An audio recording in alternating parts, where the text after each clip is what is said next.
the start of another year, it's a good time to review the key trends of the past 12 months, as well as our outlook for 2014. The key takeaway from last year was a stark contrast between corporates and investors in regard to their real estate decision making. Corporates remain focused on cost savings, and as a result, demand for office space remains subdued. Annual net take-up of space across the region was down about 15% on the year before, and was the weakest since 2009. By contrast, investors were very active, with commercial real estate investment volumes surging by 29% and surpassing the previous peak back in 2007.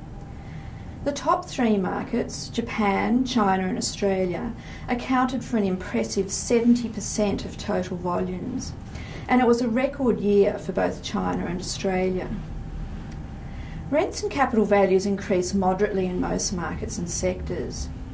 In the office sector, Southeast Asia saw the biggest annual increases, led by Jakarta.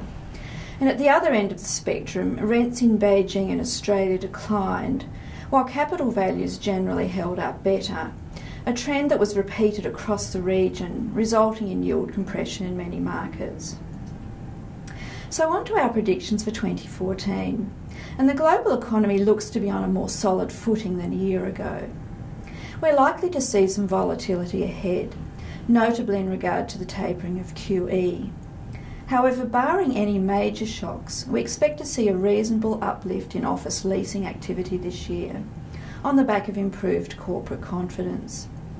Meanwhile, investors should have another busy year, with 2014 volumes likely to surpass last year's record level, partly due to strong activity in Japan and China.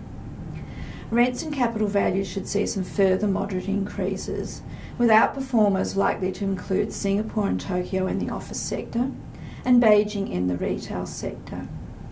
It's a mixed picture for the residential sector, with some markets like Sydney seeing a recovery in prices, while others, such as Hong Kong and Singapore, are likely to face further downward pressure on the back of government cooling measures. Thank you for watching, and I look forward to updating you again next quarter.